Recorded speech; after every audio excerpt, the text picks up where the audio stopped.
ராம் ராம் ஜெய ஜெய சங்கர ஹர ஹர சங்கர. ஸ்ரீ குருபியோ நமः.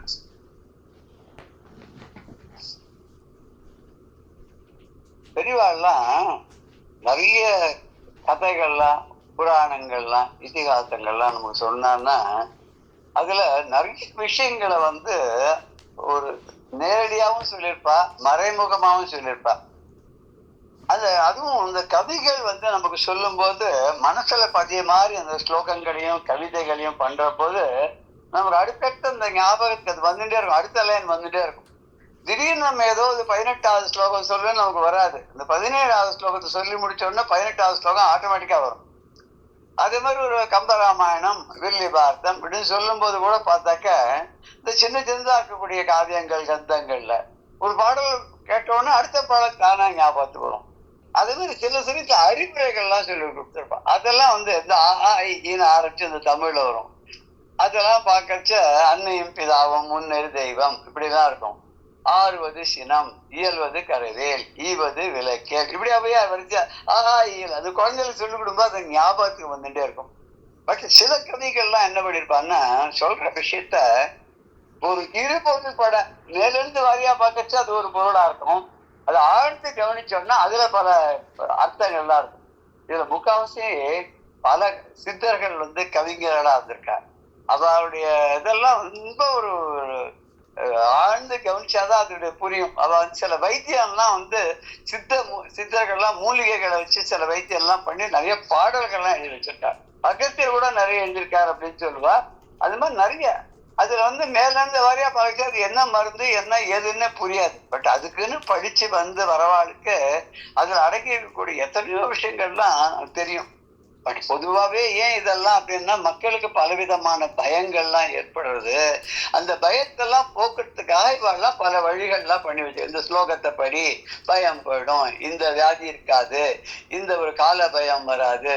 இது கூட இருக்கு இல்லையா, காலக்ஷேபோன கர்த்தவியா க்ஷீணமாயு க்ஷணே க்ஷணே யமஸ்ய கருணாநாஸ்தி கர்த்தவியம் ஹரிகீர்த்தனம்.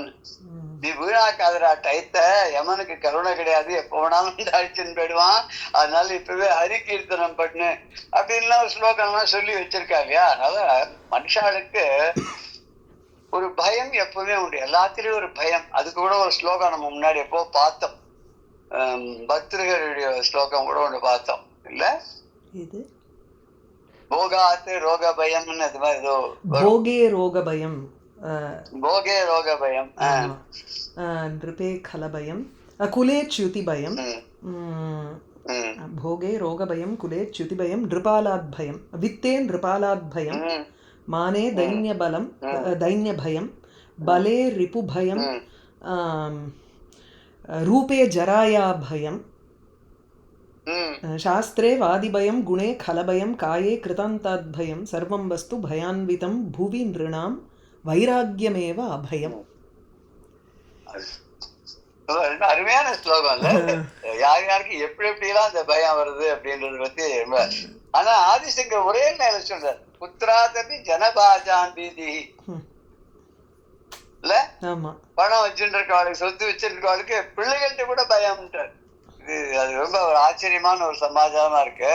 அப்படி பயம் இல்லாத இருக்கணும்னா நமக்கு ஆசை போகணும். ஆசை போகலன்னா, ஆசை இருக்கிற வரைக்கும் நமக்கு எதையோ ஒண்ணு அடையணும்னு தோணும். அடைய முடியலன்னா கோபம் வரும். அப்புறம் அடைஞ்சவா மேல வெறுப்பு வரும். இப்படி வரிசையா அதுக்கு தொடர்ந்து போயிட்டே இருக்கும். எப்ப போனாலும் நமக்கு சின்ன வயசுலயும் ஆசை நிறைய இருந்தது, வயசானப்புறம் இருந்தது. அது பஜகோவிந்தத்துல சொல்லுவாரு, அங்கம் கலித்தம் பலித்தம் துண்டம் பலித்தம் முண்டம் தசனவிஹீனம் ஜாத்தம் துண்டம் இல்ல, விருத்தோ யாத்தி கிரகித்வா தண்டம். வயசானப்புறமும் குச்சி வச்சு நடந்துன்னு போறானாம்.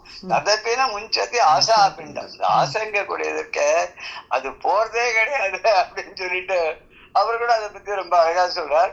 பட் அவர் வாழ்க்கையில ஒரு ரொம்ப அழகா ஒரு இது ஒண்ணு சொல்றார் நமக்கு. என்னன்னாக்கா, இந்த பயம்னா எல்லாருக்கும் பெரிய பயம் இதுன்னா யம பயம் தான்.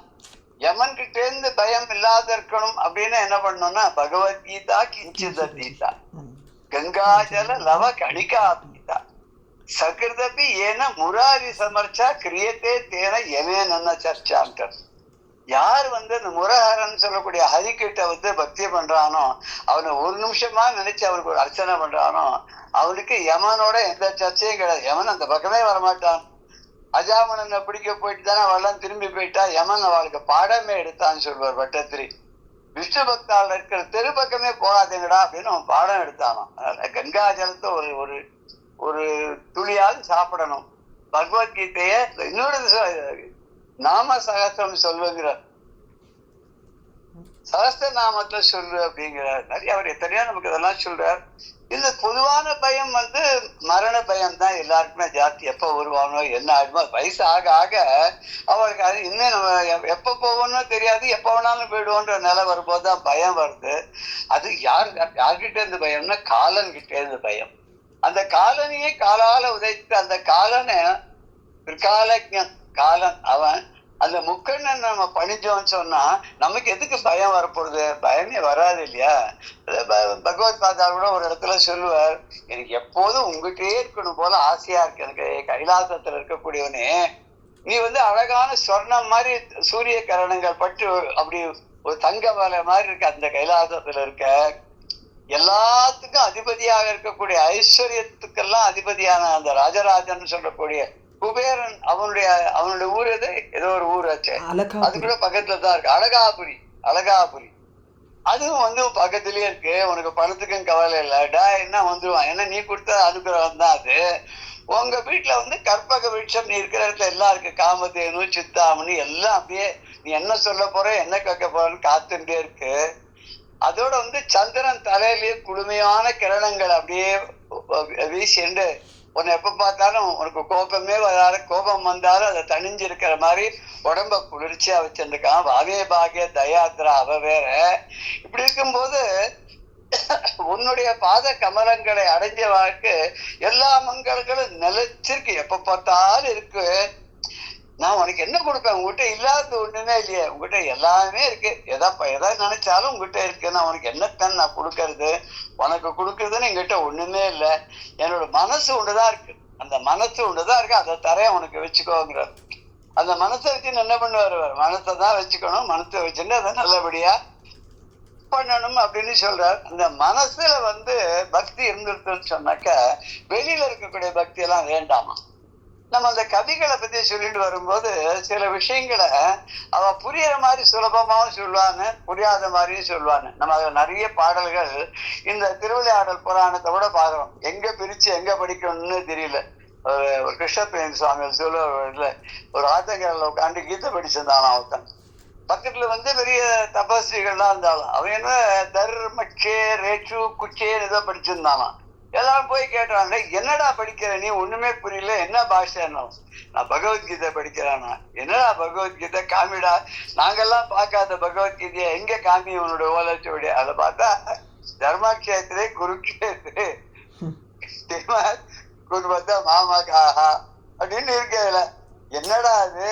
இத போய் இப்படி எல்லாம் படிக்கிறேன்னு பின்னாடி இருந்து கிருஷ்ணன் சொன்னான், எனக்கு அவன் அப்படி படிக்கிறதுதான் பிடிச்சிருக்கு. அவன் தப்பா படிச்சாலும் அவனுக்கு ஒரு ஸ்ரத்தை இருக்கு. அவன் எதையுமே எதிர்பார்க்காத படிக்கிறான். அதாவது இத படிச்சாக்க கிருஷ்ணன் வருவான் அப்படின்ற ஒரு நம்பிக்கை அவனுக்கு இருக்கு. அந்த நம்பிக்கை ஒன்னே போறோம்னு இது காலமே போல ஒரு பாட்டுல வரும்போது நம்ம கொஞ்சம் கொஞ்சம் அப்படி இப்படி அங்கெங்க பார்த்துன்னு வந்தோம்னாக்க சைட் லைன் பண்ற மாதிரி இருக்கும். பார்த்தா கூட நமக்கு மெயின் ஸ்ட்ரீம்ல ஒரு நமக்கு அக்கறை குறையாத இருக்கும். அதுக்காக தான் அவரு இடத்துல மாறுதலை அப்படின்னு வச்சுன்னு பாட்டு பாடுங்கிறான். அவருக்கு ஒரு போட்டி, மாறுதலை அப்படின்னு வரணும் 4 லைன்லயும்.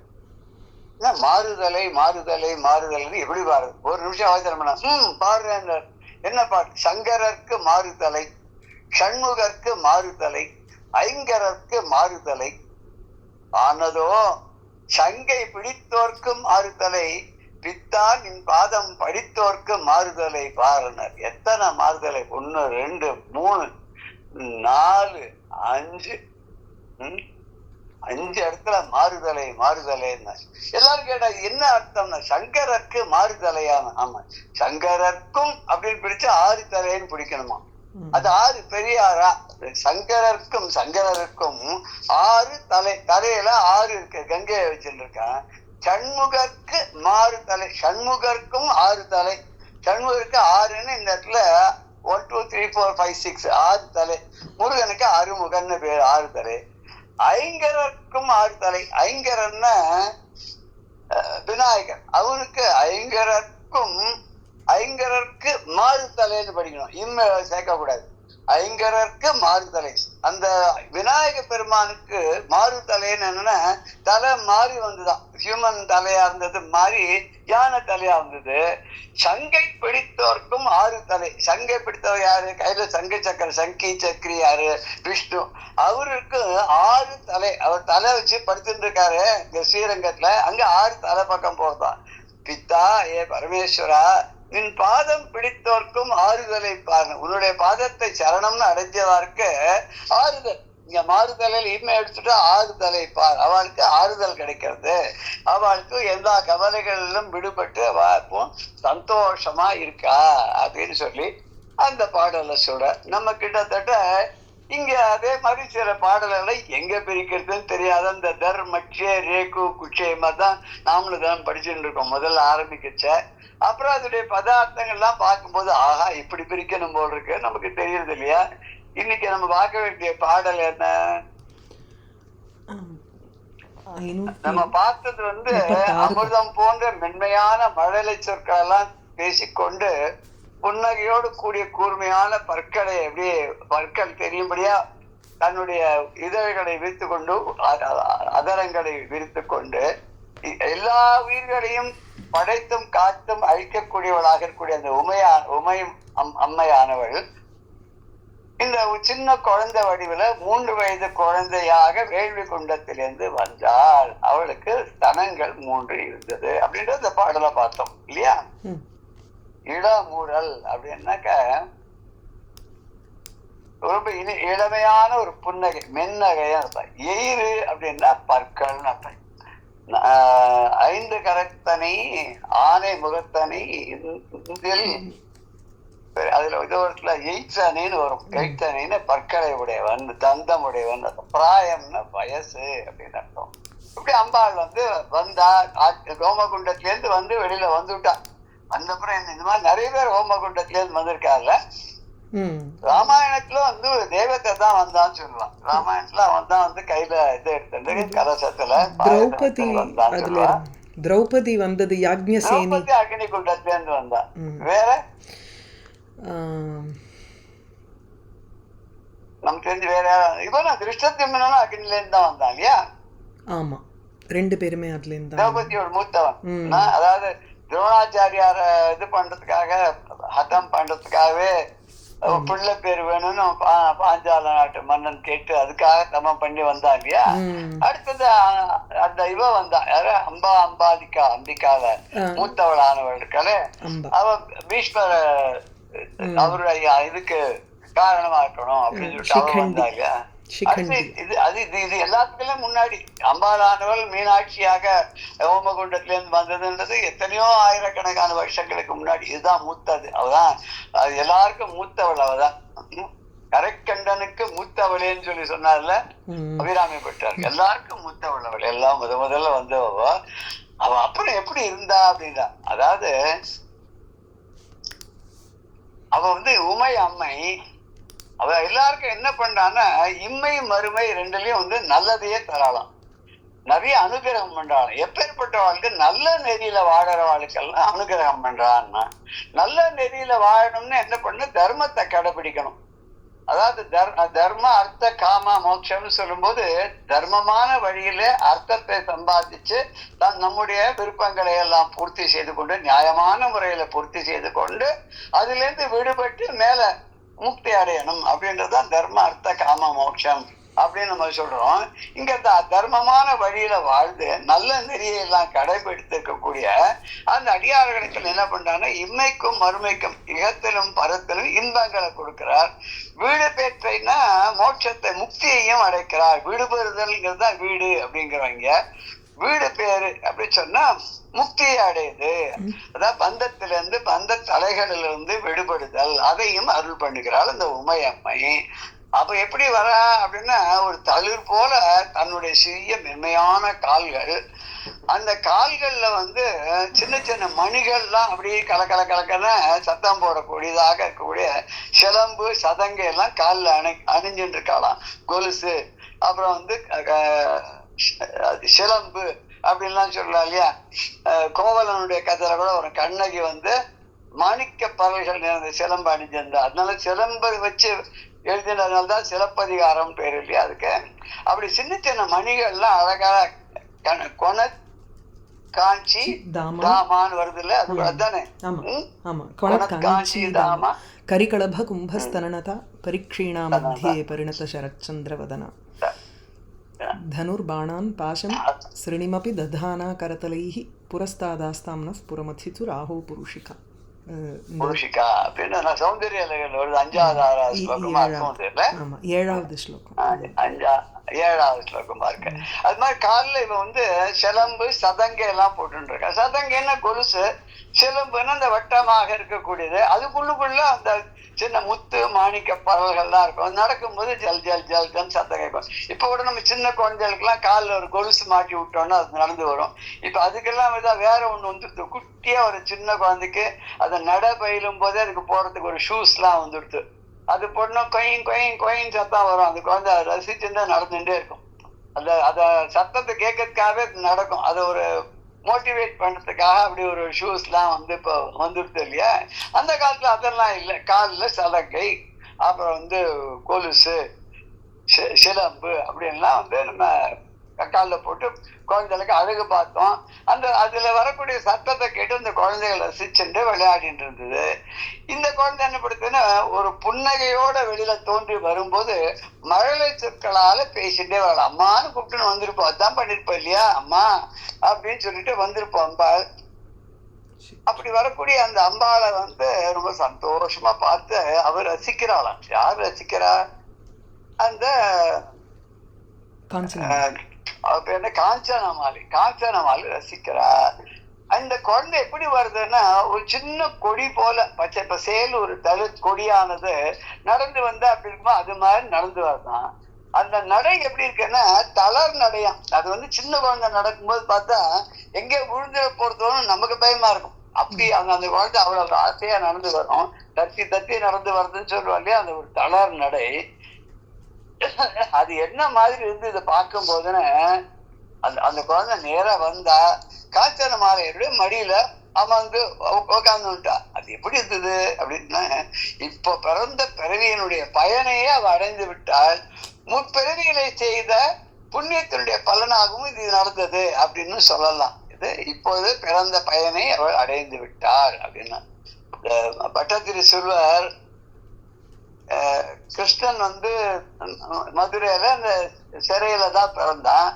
அவனுடைய ஆணைப்படி வசுதேவர் தலையில கூடையில வச்சு எடுத்துட்டு போய் கோகுலத்துல யசோதைய பக்கத்துல அந்த குழந்தைய கிடத்திட்டு, அங்க அவளுக்கு பிறந்திருக்கக்கூடிய அந்த மாயாதேவியினுடைய சொரூபமான அந்த பெண் குழந்தைய சிசுவை தலையில எடுத்துட்டு இங்க திரும்பி வந்துட்டாருன்றது கதையை நம்ம பாக்குறோம்.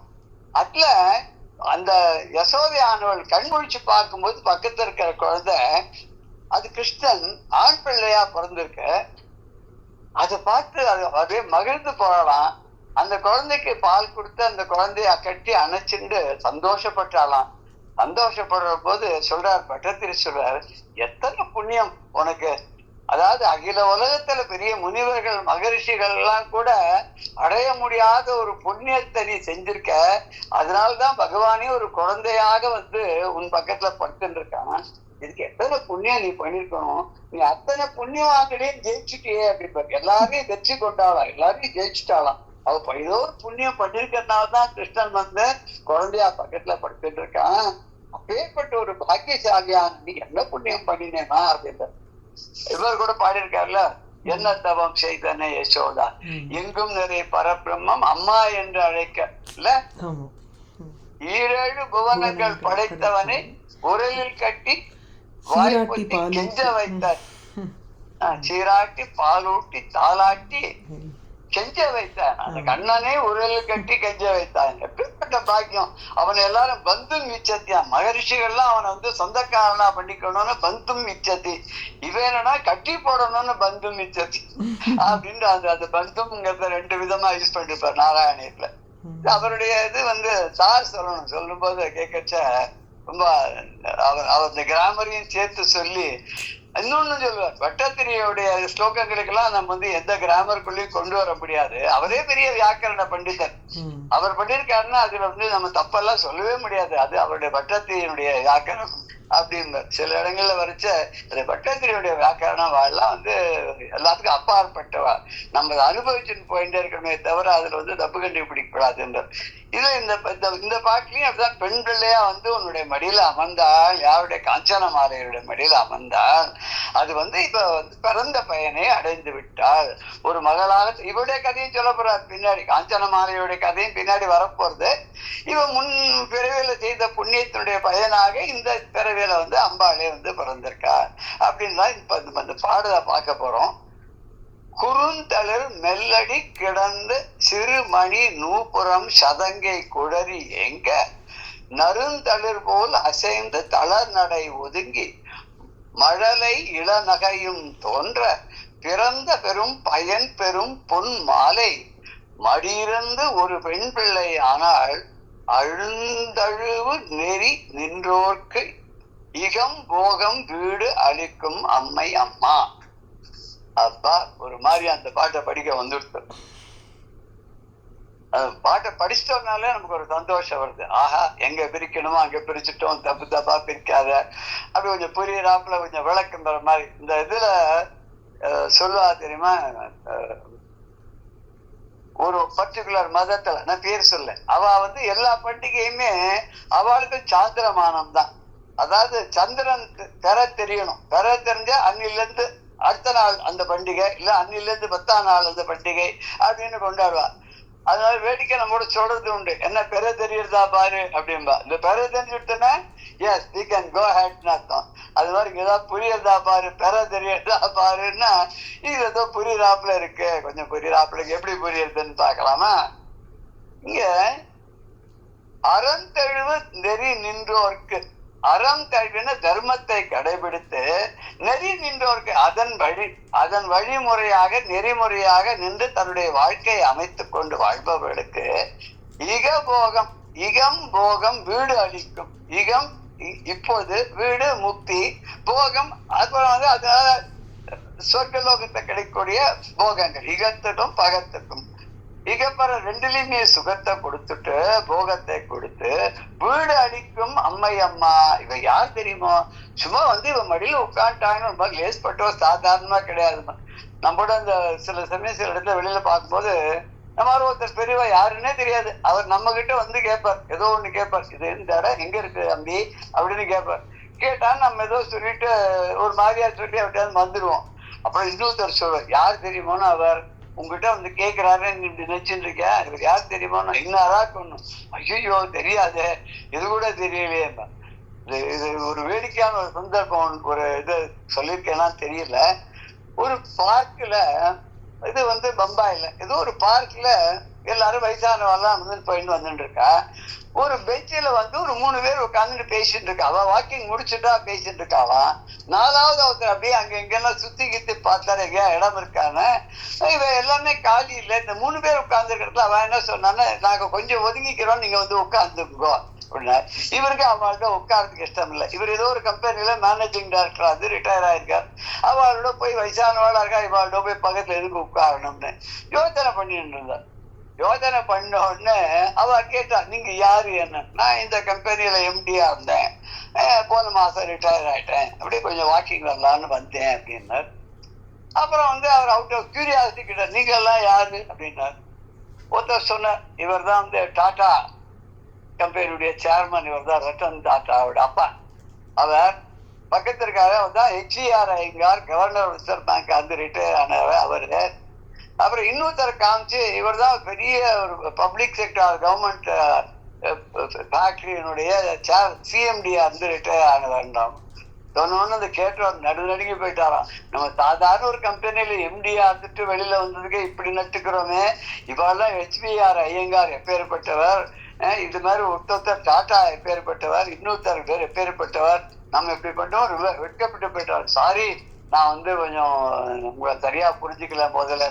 உடனே அவர் சொன்னாராம், HBR Iyengar governor reserve bank இருந்தவர், அவர் சொன்னாராம், நம்ம எல்லாருமே ஃபியூஸ்டு பல்பு தான். ஃபியூஸ் ஆகிறதுக்கு முன்னாடி இது 1000 வாட் பல்பா இருக்கலாம், டியூப் லைட்டா இருந்திருக்கலாம், 25 வாட் பல்பாவோ 0 வாட் பல்பாவோ இருந்திருக்கலாம். பட் ஒன்ஸ் ஃபியூஸ் ஆன பல்பு தான் தூக்கி குப்பை தொட்டியில போட்டுறது தான், உபயோகம் கிடையாது. நாம் எல்லாரும் ஃபியூஸ்டு பல்பு, அதனால நமக்குள்ள ஒருத்தருக்கு வித்தியாசம் கிடையாதுன்னாராம் HBR ஐயங்கார். அவரை பத்தி வேடிக்கையா கூட ஒன்று சொல்றது உண்டு. அவர் என்ன பண்ணார், ரிட்டையர் ஆயிட்டார். ஏதோ ஒரு பெட்ரோல் பங்குக்கு போய் தன்னோட காருக்கு பெட்ரோல் போட்டாராம். போட்ட உடனே அவர் 100 ரூபா நோட்டு ஏதோ கொடுத்துருக்காரு. அந்த காலத்துல அந்த 100 ரூபா நோட்டு கொடுத்தா கையெழுத்து போடணும், அந்த ரிஜிஸ்டர்ல கையெழுத்து போகணும். அது ஏதோ ஒரு காலகட்டத்துல என்னன்னு தெரியல. அந்த 100 ரூபா நோட்டை வாங்கிட்டு பெட்ரோல் பங்க்ல இந்த ரிஜிஸ்டர்ல அந்த நம்பர் எல்லாம் எடுத்து கையெழுத்து போடுங்க. அவர் கையெழுத்து போட்டாங்க. என்ன சார் உங்க கையெழுத்த போடுங்கன்னா ரூபா நோட்ல இருக்க கையெழுத்த போடுறேன்னாவாம் அந்த மேனேஜர். அவர் சொன்னா, அந்த ரூபா நோட்ல கையெழுத்து போட்டோன்னு நான் தான்ப்பா, இப்ப நான் ரிட்டையர் ஆயிட்டேன், வெளியில வந்துட்டேன், அவர்தான் HBR ஐயங்கார்னு சொல்லுவார். அது சில பேர்லாம் பத்தி நம்ம அப்பப்ப நம்ம கலந்துக்கிறதுனால எத்தனை பெரிய மகான்கள் நம்ம நாட்டுல பெரியவாள்லாம் இருந்திருக்காங்க. ரொம்ப ஹம்பிளா இருந்திருக்கா, ஹம்பிள் பிரைட். ரொம்ப தன்னை பத்தி வெளியிலேயே காமிச்சிக்காத ஒரு ரமண மகர்ஷி மாதிரி, ஒரு சேஷாதிரி சுவாமியோட மாதிரி, மகாபெரிவாட மாதிரி, அபினவ வித்யாதீர்த்தர் மாதிரி, அப்புறம் சந்திரசேகர பாரதி மாதிரி, சிவாவினவ நரசிம்ம சுவாமி மாதிரி எத்தனை பேர் அப்பா அத்தனை மகான்கள் தன்னை காட்சிக்காத. இன்னைக்கும் கூட அகஸ்தியர் காட்சி தரான்னு தான் சொல்றார். அகஸ்தியர் காட்சி தரார், வியாசர் காட்சி தரார், இப்படியெல்லாம் சொல்றார். அந்த அளவுக்கு நம்ம அறம் தெழுவு நெறி நின்றோருக்கு, அப்படி அறத்தின் வழியாக தர்ம நெறி வழியாக இருந்த வாழ்க்கைலாம் அதெல்லாம் கிடைக்கும். இவ அறம் பொருள் இன்பம் வீடு எல்லாத்தையும் கொடுக்கக்கூடியவள் யாருன்னா அம்மையம்மா. இவள் உமையம்மையாச்சே. எப்பேற்பட்டவ இவ மடியில உட்கார்றா. யார் உட்கார்றா? ஒரு பெண் பிள்ளையானால், அழகான ஒரு பெண் பிள்ளையாகி பொன் மாலை மடி இருந்து ஒரு பெண் பிள்ளையான பொன் மாலை. பொன் மாலைன்னா தங்கத்துல மாலை போட்டு இருக்கான்னு சொல்றாரு. இந்த இடத்துல பொன் மாலைன்னா காஞ்சன மாலை. காஞ்சன மாலைங்கிறது மலையத்வஜ பாண்டியனுடைய மனைவி. இவள் அம்மாவாக ஏற்றுக்கொண்டு அந்த காஞ்சன மாலையினுடைய மடி இருந்து அவருடைய மடியில ஏறி ஒரு பெண் பிள்ளையாக, ஒரு அழகான பெண் குழந்தையாக ஆனாலும் யாரு? இந்த அம்பாள். யாரு? அம்மையம்மா. இந்த உலகத்துக்கெல்லாம் தாயாக இருக்கக்கூடிய உமையம்மை இருக்காளே, அவ உட்கார்ந்தா அவ எல்லாருக்கும் தர்ம நெறியில வாழறவா, எல்லாருக்குமே அறம் பொருள் இன்பம் வீடு எல்லாத்தையும் அடிக்கக்கூடியவள், அப்பேற்பட்டவள்னா. சரி, அவ எப்படி வந்தா? ஓமகுண்டத்துல எழுந்தான்னு சொன்னார். இப்ப மடியில உட்கார்ந்தாங்க. இந்த ஓமகுண்டத்துல எழுந்ததுக்கும் இந்த மடியில உட்கார்ந்ததுக்கு நடுவில் இருக்கக்கூடிய காலகட்டத்துல என்ன நடந்தது? அவ எப்படி உட்கார்ந்தா அப்படின்னு சொல்ல, அங்க மறைஞ்சி அங்க இங்க தோன்றினாள் அப்படின்னு சொல்ல முடியுமா? சில சித்தர்கள் தான் அப்படிதான், ஒரு இடத்துல மறைஞ்சு போயிடுவா, இன்னொரு இடத்துல தோன்றுவாளாம். அப்புறம் ஒரே சமயத்துல 3-4 இடத்துல காட்சி தருவாளாம் அப்படின்னு சொல்லியிருக்காங்க. நாமெல்லாம் பார்க்கக்கூடிய பாக்கியம் நமக்கெல்லாம் கிடைக்கல. அது மாதிரி அம்பாள் வந்தாளான்னு இல்ல எப்படி வந்தாள்னு சொல்றாரு. குறுந்தளிர் மெல்ல அடி கிடந்த, ரொம்ப அழகான தளிர் போல இருக்கக்கூடிய தன்னுடைய அடி மென்மையான திருவடிகளுக்கு கிடந்து சிறுமணி நூப்புறம் சதங்கை கூடை. அவ காதுல சின்னதா மணிகள்லாம் இருக்கக்கூடிய அணிகள் தான் காலில் போட்டு இருக்காளாம். அவ அணிகள் போட்டு இருக்காங்க. என்னென்ன அணிகள் போட்டு இருக்காங்க? சதங்கை, சிலம்பு, இதெல்லாம் காலில் போட்டு இருக்கா. அதெல்லாம் சின்னதா அது ஒலி எழுப்புறது. அதோட என்ன பண்றாவ அப்படின்னாக்க, நறுந்தளிர் போல் அசைந்து, நறுந்தளிர் போல்னு ஒரு மென்மையான தளிர் போல, ஒரு கொடி போல அசைந்து தளர் நடை ஒதுங்கி அங்கேயும் இங்கேயும் ஒதுங்கி தளர்ந்த நடையோடு கூடியவளாக சின்ன குழந்தையா தத்தி அங்கே நடக்கிறது. பேலன்ஸ் இல்லாத அந்த குழந்தை, அந்த சின்ன குழந்தை 3 வயசுக்கு கீழே இருக்கக்கூடிய ஒரு குழந்தையா வராமோ, அப்படி பிறந்த பெரும் பயன் பெறும், தான் பிறந்ததனுடைய பெருமை பயனை அடைந்தவளாக இருக்கக்கூடிய பொன் மாலை, காஞ்சன மாலைக்காக அவருடைய மடியில அமர்ந்தாள். மறுபடியும் ஒரு வாட்டி நம்ம அர்த்தத்தை பார்க்கும்போது பாடல் புரியும். குறுந்தளர் மெல்லடி கிடந்து சிறுமணி நூப்புற சதங்கை குழறி ஏங்க நறுந்தளிர் போல் அசைந்து தளர் நடை ஒதுங்கி மழலை இள நகையும் தோன்ற இனிமையான புன்னகையோடு கூடியவளாக பிறந்த பெரும் பயன் பெரு பொன் மாலை, பிறந்த பெரும் பயன் பெரும் பொன் மாலை காஞ்சன மாலை மடி இருந்து ஒரு பெண் பிள்ளையானால் அறந்தழுவு நெறி நின்றோர்க்கு இகம் போகம் வீடளிக்கும் அம்மையம்மா. இத தர்மத்தை கடைபிடித்து நல்ல நெறியிலே அதில் சொல்லப்பட்டிருக்கக்கூடிய நெறிகளிலிருந்து வழுவாமல் வாழக்கூடியவர்களுக்கு இன்மையிலும் அருமையிலும் இன்பத்தை தரக்கூடியவளும் நமக்கு வீடு என்று சொல்லக்கூடிய முக்தியையும் தரக்கூடிய அந்த உமையம்மையானவள் தளிர் போன்ற தன்னுடைய சின்ன மென்மையான பாதங்கள், அந்த பாதங்களில் அணியப்பட்ட சிலம்பு, சிறிய மணிகளுடைய சதங்கை, இதெல்லாம் காலில் இருந்து சிறு சிறு சிறு சிறு சத்தம் போடுது. அதோட அது ஒலிக்க அது காலில் சிறு ஒலிகள்லாம் எழுப்பக்கூடியதாக மழலை சொற்களும் புன்னகையும் தோன்ற அழகான மழலை மொழி பேசி தத்தை மொழி சொல்லுவாங்க. தத்தைன்னு குழந்தைக்கு பேரு, கிளிக்கும் பேரு. கிளி பேசுறது அப்படின்னு சொல்லுவாங்க. அந்த காலத்துல மைனா கூட பேசுறதுன்னு சொல்லுவாங்க. அது தெரியல, மைனாவை யாரும் பழக்கியோ பேச வச்சதா தெரியல. கிளி பேசுறத நம்ம நிறைய இடத்துல பார்க்க முடியுது. நாங்க கூட இந்த நாரதகான சபான்னு ஒண்ணு இருக்கு, அதுக்கு பக்கத்துல ஒரு வீடு இருக்கும். அங்க நிறைய இந்த கிளிகள்லாம் வளர்த்துருப்பா. தோட்டல் சைடுல பக்கத்து காம்பவுண்டே நாரதகான சபா. சாதாரண இந்த மியூசிக் சீசன் போது இந்த நாரதகான சபால பின்னாடி பெரிய கேட்டரஸ் அமைச்சக்கூடிய ரெஸ்டாரண்ட் இருக்கும். இந்த 15 நாளைக்கு மியூசிக் சீசன்ல ஒரு 15 தேதி டிசம்பர்ல இருந்து 1ஆம் தேதி ஜனவரி வரைக்கும் இருக்கும். அங்க எல்லாரும் நிறைய கூட்டமா ஹால்ல கச்சேரி கேட்கிற கூட்டத்தை விட இந்த ஹால்ல தான் நிறைய கூட்டம் ஜாஸ்தியா இருக்கும்னு சொல்லுவாங்க. இந்த ரெஸ்டாரண்ட்ல, உணவகத்துல இந்த ஏதாவது சாப்பிட்டு அந்த பக்கம் ஒரு வாஷ் பேசிட்டு இருக்கும். அதுல கையை விட்டு நான் நார்த்தன் சைடு வழியா விழுந்து வருவேன். அப்ப 2 கிளி இருக்கும், பெரிய கிளியா இருக்கும். கிளின்னா சும்மா ஒரு கருடன மாதிரி பெருசா இருக்கும். அது கேட்கும், சாப்பிட்டாச்சா சாப்பிட்டாச்சான்னு கேட்கும் கிளி. ரொம்ப ஆச்சரியமா இருக்கும். இது சாப்பிட்டுட்டு வர கலர் எங்க தந்தா பார்த்தா ஒரு பூண்டு அந்த மரத்து மேல இருக்கும். அதுல உள்ள உட்காந்துருவோம். இங்க பார்த்து வரவாதான் பார்த்து சாப்பிட்டாச்சா சாப்பிட்டாச்சான்னு கேட்கும். அது பார்த்து எனக்கு ரொம்ப ஆச்சரியம். நானே நிறைய தடவை பார்த்துருக்கேன். அப்புறம் இன்னொரு கிளி இருக்கு, அது வாங்க வாங்க வாங்க வாங்க அப்படின்னு கூப்பிடும்.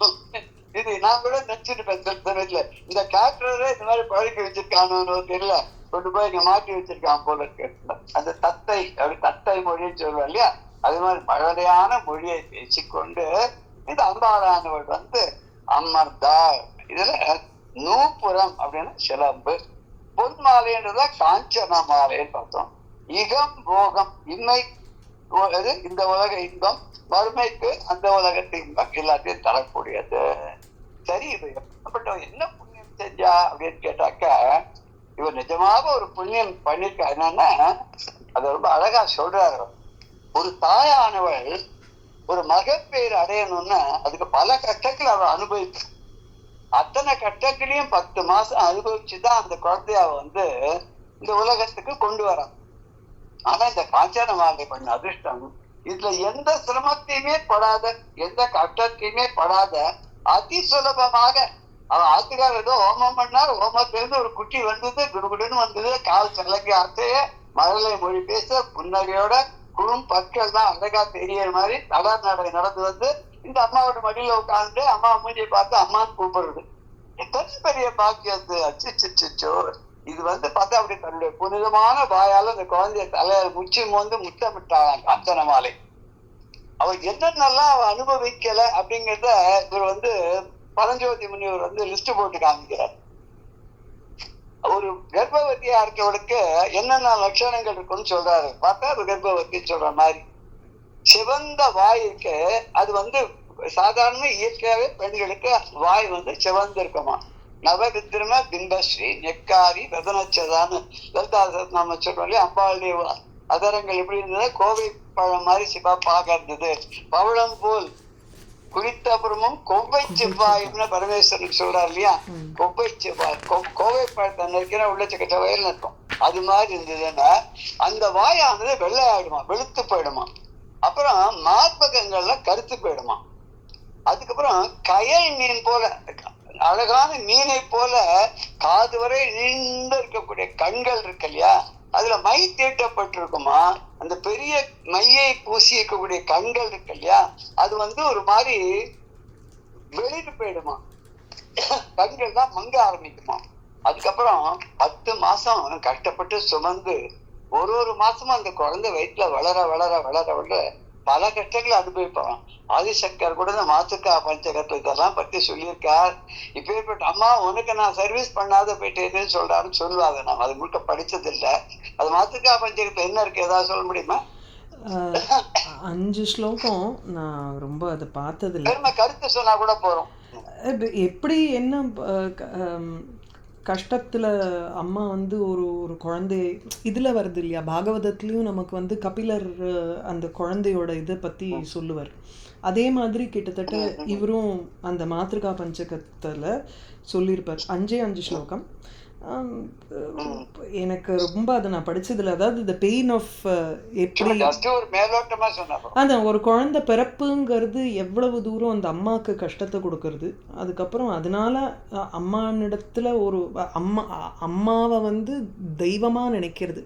அதாவது நம்ம அம்பிகா பரமேஸ்வரியாவே அம்மாவை வந்து ஒரு இதுவாக நினைக்கிறது. அண்ட் தென் அவள் எப்படி ஒரு என்ன சொல்கிறது, அந்த அந்த லேபர் பெயின் எவ்வளோ இதுவாக இருக்கும், டஃப்பாக இருக்கும் அப்படின்னு. அதுக்கப்புறம் அவர் தாங்க முடியாதுங்கிறது. அப்புறம் 4வதுல தான் நினைக்கிறேன் என்னால் கடைசி இதில் வர முடியல அப்படிங்கிற மாதிரி அவர் வந்து லேட்டாக வந்துட்டோன்னு சொல்லி அவர் கேட்டுக்கிறது. அப்புறம் அதே மாதிரிதான் பட்டணத்தார் கூட சொல்லுவார். பட்டணத்தார் கூட எல்லாத்தையும் விட்டுட்டு போயிட்டார் இல்லையா, கடைசியில அம்மா போயிட்டான்னு வரும்போது வந்து சொல்றான். வந்து அவர் வந்து எல்லாத்தையும் திறந்து போன பிறகு சன்னியாசாசிரம ஸ்வீகரணாலாம் அவர் பண்ணல. அதே அருணகிரிநாதர் அதே மாதிரிதான் விட்டுட்டு போயிட்டாரு தவிர சன்னியாசாசிரம ஸ்வீகரணாலாம் அவ பண்ணல.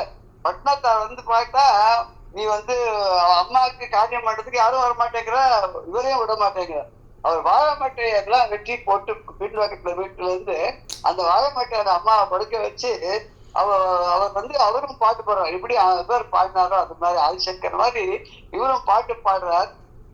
அந்த ஒரு பாட்டு கூட சொல்றார், முன்னையிட்டத்தி அப்படின்னு ஒரு பின்னையிட்டத்தி அப்படின்னு ஒரு சொல்லுவார். அன்னை இட்டத்தி அடி வைத்தது இது வந்து சொல்லுவார். உடனே அது 10 ஏரியோன்னு சொல்லுவார். அப்படிதான் பண்ணான்னு.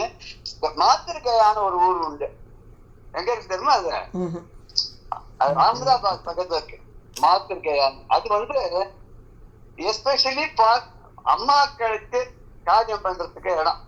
இந்த கயால போய் சிராத்தம் பண்றாங்க இல்லையா, அது மாதிரி மாத்திருக்கையால வந்து அம்மாவுக்கு மாத்திரம் பண்ணக்கூடிய இடம் அது. அது அங்க போய் பண்ணுவார்.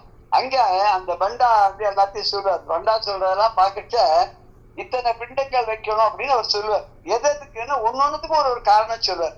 அம்மாவுடைய இந்த சிரமத்துக்காக ஒரு நன்றி வைக்கிறேன், இந்த சிரமப்பட்டதுக்காக இப்படி வைக்கிறேன், நான் இன்னென்னலாம் பண்ணேனே அதுக்கெல்லாம் அப்படி வைக்கிறேன், உனக்கு கவனிக்காத இருந்ததுக்காக இந்த பிராயசித்தமா அது வைக்கிறேன் அப்படின்னு சொல்லி, ஏன்னா அது ஞாபகம் இல்லை, 16 32 அந்த பிண்டங்கள் வைப்பா அப்படின்னு சொல்லி நான் கேள்விப்பட்டிருக்கேன். அப்படிப்பட்ட ஒரு அம்மாவுடைய அந்த கஷ்டம், ஒரு குழந்தை பேருக்காக இயங்கக்கூடிய தாயானவள் அந்த குழந்தையை பிரசவிக்கிற வரைக்கும் படக்கூடிய கஷ்டங்கள் எதையுமே இவ இது படவே இல்லையா. என்னென்ன படல, வாய் செவந்த வாய் வந்து வெண்மை ஆகல, மார்பகங்கள் கருத்து போகல, கயல் மீன் போடக்கூடிய காது வரை நீண்டிருக்கக்கூடிய மைத்தீட்டப்பட்ட அந்த கண்கள் வந்து வெளிரி போகல, அதான் மங்கி போகல, 10 மாசம் கஷ்டப்பட்டு சுமக்கல, மென்மையான ஆளிலை போல இளம் தளிர் போல வயிறு மென்மையா இருக்குமா அவளுக்கு. அதுதான் அங்க இருக்கக்கூடாது இங்க கூட இருக்கக்கூடாது, பார்த்து உட்காரு, அங்க பார்த்து போ இங்க போலாம் சொல்றா இல்லையா பெரியவாள் தான். என்னடி இப்படி பண்ற, நீ என்ன நினைச்சிட்டு இருக்க மனசுல அப்படின்லாம் கேட்பா. கொஞ்சம் வயசானவ ஆத்துல இருந்துட்டாருனாக்க பார்த்து போகக்கூடாதா அப்படின்னு சொல்லி, அவ வராடா நகர்த்துக்கடா எல்லாரும் வழிவிடுங்கடாம்பா. ஏதோ சாமி பாட்டுக்கு வர்றதுக்கு எல்லாரும் வழிவிடுற மாதிரி ஒதுக்கி போயிருப்பான். அத்தனை பத்திரமா பார்த்துப்பாளாம் அந்த கர்ப்பவதியை பார்த்துப்பானா. அப்படிலாம் இவ ஒண்ணும் பண்ணல. அந்த மாதிரி மென்மையான வயிறை உடையவளாக இருக்கல. அப்புறம் வந்து குழந்தை பேற்றுக்குன்னு உண்டான எந்த ஒரு நிலையுமே அனுபவிக்கலையாம். குழந்தையே இல்லை அவளுக்கு. அப்பேற்பட்டவளுக்கு உமாதேவியானவள் முன்பு எப்படி தபஸ் பண்ணி மேலே இமவானுடைய மனைவியானவள் ஒரு தாமரை மலர்ல குழந்தையாக அம்பாளை பார்வதியா எடுத்தாலோ அது மாதிரி இப்ப இந்த காஞ்சன மாலை என்ன பண்றான்னா இந்த பெண் பிள்ளை ஹோமகுண்டத்திலேருந்து அந்த குழந்தையை வாரி எடுத்து மார்போடு அணைச்சு உச்சி மூந்து அப்படியே புனிதமான தன்னுடைய வாயால், ஏன்னா அம்பாள் பேரையே போது சொல்லிட்டு இருக்கிறதுனால, ஜபம் பண்றதுனால, தியானம் பண்றதுனால புனிதமாக இருக்கக்கூடிய தன்னுடைய வாயால அப்படியே முத்தம் விட்டு அப்படியே இன்பத்தை அடைஞ்சாலாம். இந்த பாடலை பார்க்கலாம். செவ்வாய் வெளிராது துணை முளைக்கண் கருகாது சேல் போல் நீண்ட மைவாய் மதத்து கருங்கண் பசவாது இரண்டு மதியம் தாங்காது ஆளிலை வருந்த பெறாது ஆளிலை வருந்த பெறாது பெருமகவை எடுத்து அணைத்தாள் மோந்தாள் துய்யவாய் முத்தம் கொண்டு இன்புற்றாள் முன் பெற்ற தொகை என்னாள். முன்னொரு காலத்திலே தனக்கு மகளாக எடுத்த பார்வதி தேவியை மகளாக ஒரு தாமரையில எடுத்த தொகை என்னாள். மயிலை போல இருக்கக்கூடிய தொகை விருத்தாடும் அழகான மயிலை போல இருக்கக்கூடிய அந்த மேனா அவளை மாதிரி இவ்வளவு என்ன பண்ணான்னா பெருமகவை எடுத்தா. தான் பெற்ற மகளை, ஓமகுண்டத்திலிருந்து வந்த மகளை எடுத்து அணைத்து மோந்தாள், உச்சி மோந்தாள், துய்ய வாய் முத்தம் கொண்டு, தூய்மையான தன்னுடைய வாயினால அந்த குழந்தைக்கு முத்தத்தை கொடுத்து இன்புற்றாள்னா சந்தோஷம் அடைந்தாள், ரொம்ப ஆனந்தம் அடைந்தாள். யாரு? தையல், இந்த பெண்ணானவள், இந்த காஞ்சன மாலையானவள். ஆளிலை வருந்த பெறாது, தளிர் போல மென்மையான வயிற்றிலே குழந்தையை தாங்கக்கூடிய அந்த கஷ்டங்களை எல்லாம் அனுபவிக்காமலே இந்த குழந்தையை அடைந்தால். இன்னும் என்னென்ன? செவ்வாய் வெளிராது, சிவந்த வாயானது வெளிராது, வெண்மையாக மாறாது. துணை முலை கண் கருகாது, தன்னுடைய மார்பகங்களின் முனைகளானது கருப்பாக மாறாமல். சேல் போல் நீண்ட மைவாய் மதத்தன் கருங்கண் பசவாது, சேல் போல் நீண்ட மீனை போல் நீண்டு இருக்கக்கூடிய மைவாய் மதத்த அழகான கண்கள், அதுல கருத்த மையை பூசிக்கொண்டிருப்பதால் பெரியதாக தெரியக்கூடிய அந்த கண்கள் பசவாது, அதாவது வெளிரி போகாது, கண்கள் பார்வை மங்காது. தை இரண்டு மதியம் தாங்காது, தை இரண்டு, தைன பிரசவ காலமானது, மாதமானது இரண்டு மதியம் தங்காது. இரண்டு மதியம் ரெண்டு இது தை இல்லை, இது கண் பசவாது ஐரண்டு படிக்கணும். கண் பசவாது, கண் மங்காமல். ஐரண்டு மதியம், மதியம்னா திங்கள், திங்கள்னா மாசம். சந்திரனுக்கும் மதியம் பேரு இல்லையா? இது மதியம்னா திங்கள், சந்திரனுக்கு திங்கள்னு பேரு. திங்கள் அப்படின்னு சொன்னாக்க சந்திரனுக்கு பேரு, திங்கள்னா மாசத்துக்கு பேரு. ஐயனோட திங்கள்னா 2-10 மாதங்கள் தாங்காது, தன்னுடைய வயத்தில கர்ப்பமாக தாங்காமல், எந்த விதமான ஒரு கர்ப்பவதியினுடைய கஷ்டங்களையும் அனுபவிக்காமல், எந்த சிரமங்களையும் அடையாமல், எந்த சிரமத்துக்கும் ஆட்படாமல் இந்த காஞ்சன மாலையானவள் ஒரு அழகான ஒரு தலைநடையோட வந்த அந்த உமை அம்மையை சிறு குழந்தையாக, அவளுக்கு உமை அம்மை தான் வந்திருக்காள்னு இப்ப தெரியாது, போக போகதான் தெரியும். அப்படி ஒரு அழகான குழந்தை அதான் அது 3 ஸ்தனங்களோடு வந்தா. அதை பெருசா நினைக்கல. அம்மா ஒரு குழந்தை அழகா வந்தது, சின்ன குழந்தை, பார்க்கறதுக்கு லட்சமா இருந்தது. நாமளே எங்கேயா வெளியில போகும்போது எங்கேயா சின்ன குட்டிகள் ஏதாவது 2 வயசு 3 வயசு குழந்தை தத்தி ஒரு மழலை மொழி பேச்சுட்டு நம்மளை பார்த்து ஈன்னு சிரிச்சதுன்னா நம்மளே மயங்கி போயிடுவோம். அது நமக்கும் அந்த குழந்தைக்கு எந்த சம்பந்தமும் இருக்காது. ஆனா அது நம்மளை பார்த்து சிரிச்சு நம்ம கிட்ட கை கொடுக்குறதுன்னா ஏதோ ஒரு ஜென்மத்துல ஏதோ நம்மளோட ஒரு உறவா இருந்திருக்கும்.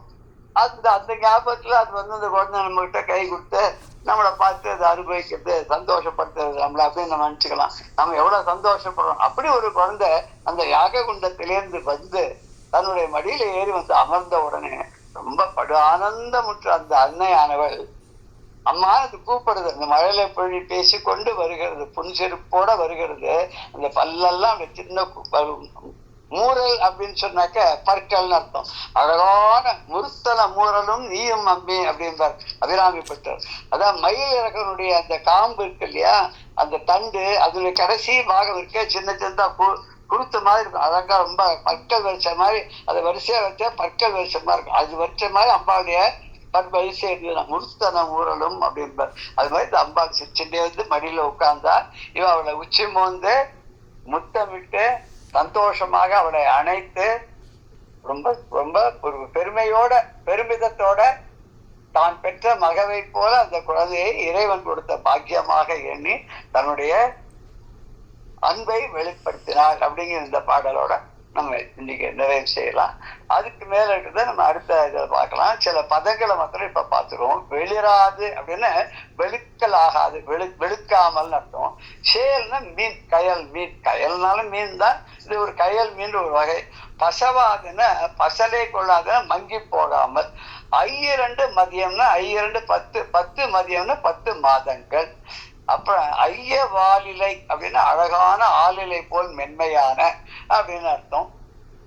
அப்படி முன்பு பெற்ற தொகையனால முன்பு ஒரு காலத்துல உமையவாளை பெற்றெடுத்த இமவானுடைய மனைவியான மேனையை போல அப்படின்னு அர்த்தம். அடுத்த செஷன்ல மேற்கொண்டு பார்க்கலாம். ஜெய ஜெய சங்கர, ஹர ஹர சங்கர, ஸ்ரீ குருபியோ நமः. ராம் ராம்.